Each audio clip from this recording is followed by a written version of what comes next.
የጨጓራ ህመም ምልክት የሚሰማን በበላነው ምግብ ምክንያት ብቻ ሳይሆን አጎራረሳችንም አስተዋጽኦ አለው። የጨጓራ ህመም ቃሉ እንደሚያሳየው የጨጓራ የውስጥ ንጣፍ መቆጣት ወይንም ቁስለት መፈጠር ነው። ለዚህም አልኮል መጠጣት፣ የህመም ማስታገሻዎችን አዘውትሮ መውሰድ እና ሄሊኮባክተር ፓይሎሪ ወይንም ኤች ፓይሎሪ የተባለ ባክቴሪያ ዋነኛዎቹ ምክንያቶች ናቸው። ከምልክቶቹም ማቅለሽለሽ፣ ማስመለስ፣ የማቃጠል ስሜት፣ የሆድ መንፋት ጥቂቶቹ ምልክቶች ናቸው።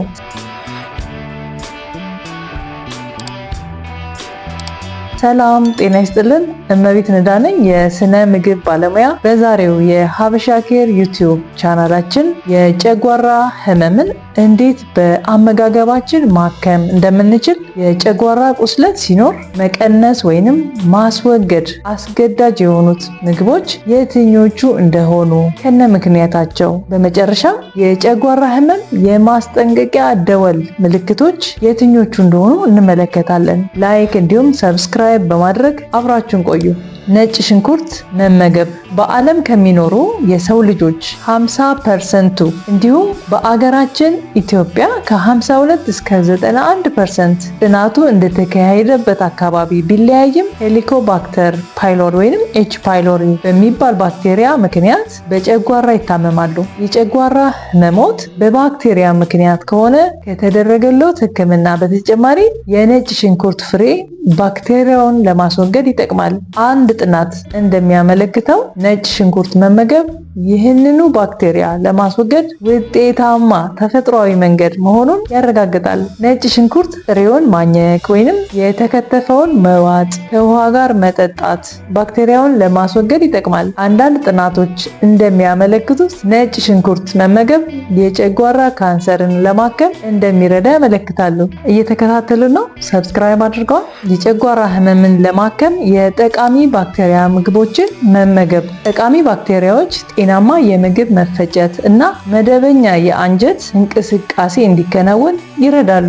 ጠቃሚ የሆድ ውስጥ ባክቴሪያዎች ለመመገብ የሚጠቅሙ ምግቦች መመገብ በጨጓራ ውስጥ ያለው ባክቴሪያ ወይንም ኤች ፓይሎሪ እንዳይሰራጭ እንዲሁም የጨጓራ ንጣፍ ከቁስለት ማገገም እንዲጀምር ያግዛል። እንደኛ አገር ጠቃሚ ባክቴሪያዎችን በመመገብ የጨጓራ ጤናን ለመጠበቅ በቀላሉ ማግኘት የምንችለው ምግቦች እንደ እርጎ፣ በውሃ ተነክሮ የቆየ ባቄላ ወይንም በቆልት፣ ጥራጥሬዎች እና የእንሰት ውጤቶች የመሳሰሉት መመገብ ጠቃሚ ባክቴሪያዎችን በመመገብ ተገቢው መጠን እንዲኖራቸው ያደርጋል። በዚህም የጨጓራ ህመም ስሜትን ለመቀነስ ያግዛል።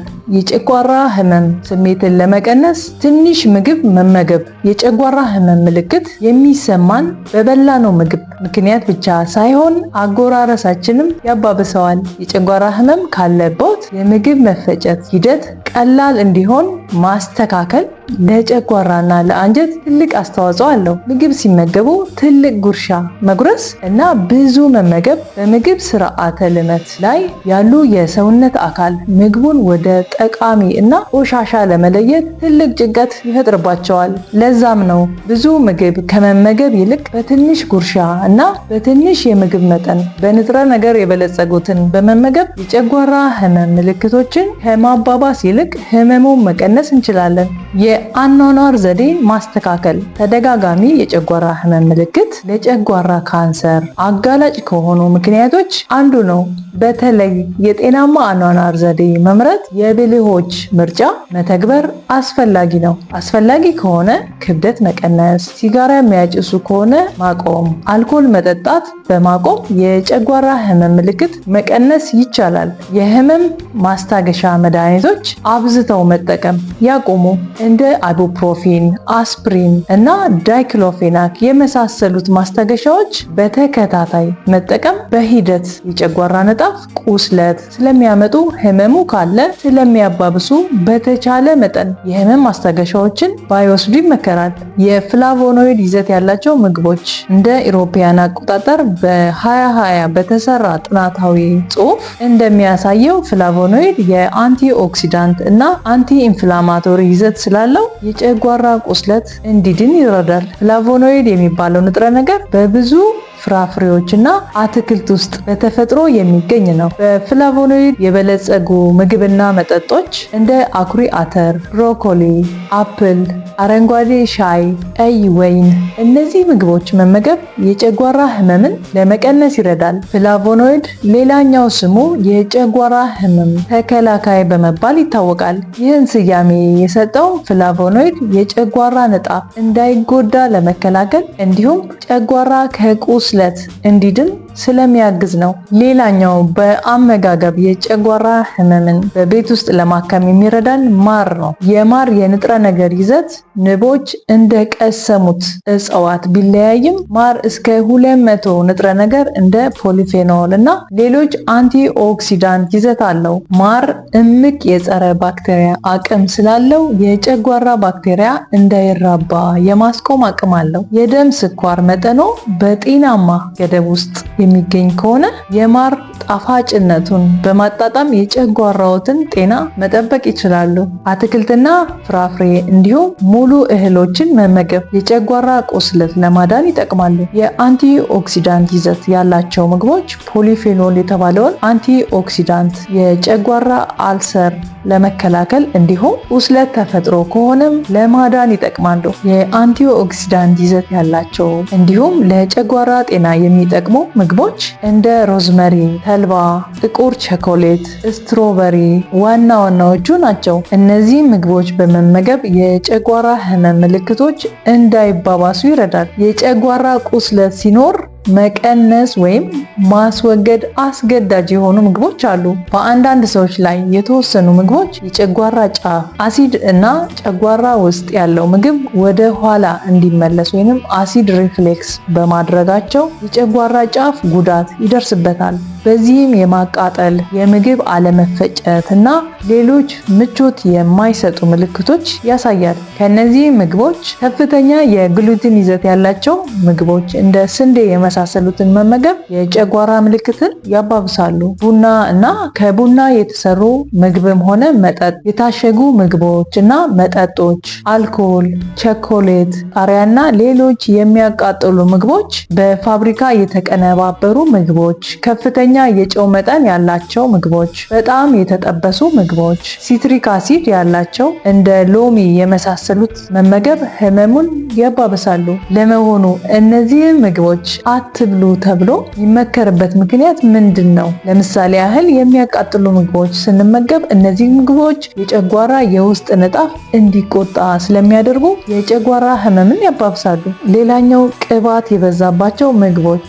እነዚህ ምግቦች በጨጓራ ውስጥ ለመፈጨት እና ከጨጓራ ለመውጣት ረጅም ሰዓት ይቆያሉ። በዚህም ጨጓራ ብዙ አሲድ ስለሚያመነጭ የጨጓራ ህመም እንዲባባስ በማድረጉ የምቾት ማጣት ያስከትላል። የሲትሪስ ይዘት ያላቸው ፍራፍሬዎችን መመገብ። እነዚህ ምግቦች የጨጓራ ንጣፍ መቆጣት እንዲሁም የአሲድ ሪፍሌክስ ወይንም ወደ ኋላ መመለስ እንዲኖር በማድረግ ህመሙን ያባብሳሉ። የታሸጉ ምግብና መጠጦች ስንመለከት የሆድ መንፋትና ጨጓራ ውስጥ ጫና በመፍጠር የህመም ስሜትና የምቾት ማጣት እንዲፈጠር ያደርጋሉ። አልኮልን ስንመለከት አልኮል ልክ እንደታሸጉ ምግቦች አሲድ ወደ ኋላ እንዲመለስ እንዲሁም ጨጓራ እንዲቆጣ በማድረግ ህመሙን ያባብሳል። ሁሉም ምግቦች በተመሳሳይ ሁኔታ ለሁሉም ሰው ህመሙን ያባብሳሉ ማለት አይደለም።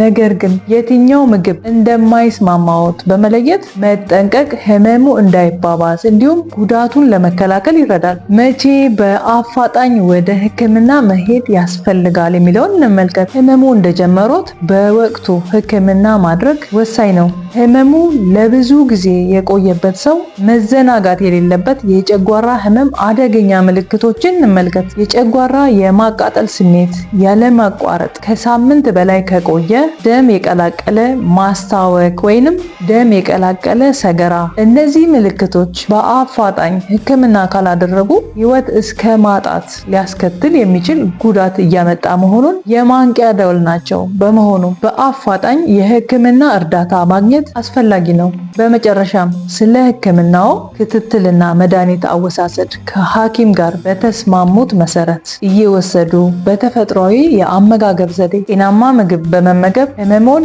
መቀነስ እንዲሁም የጨጓራ ቁስለት በፍጥነት እንዲድን ማገዝ ይችላሉ። የዛሬው ስለ ጨጓራ ህመም በምግብ ማስተካከል ወይንም የማዳኛ ሂደቱን በምግብ ማፋጠን የምንችልበትን የጤና ትምህርት ጠቃሚ ነበር? ያሉትን አስተያየት ይጻፉልን። ቪዲዮ ለሌሎች እንዲደርስ ላይክ ማድረግ፣ እኛንም ለማበረታታት ሰብስክራይብ ያድርጉ። ጠቃሚ መረጃ ይሆናል ብለው ካመኑ ለሌሎች ሼር በማድረግ መልእክቱ እንዲደርሳቸው እንዲማሩበት፣ የተወሰነ ከስቃያቸው ለማስታገስ እንዲረዳቸው አስተዋጽኦ ስለሚያደርግ ሼር በማድረግ እንዲጠቀሙበት ያድርጉ። በቀጣይ ቪዲዮ በምግብ ጤናን መንከባከብ የምንችልበትን የጤና ትምህርት ይዘን እስከምንቀርብ ጤናማ ሆናችሁ ቆዩን።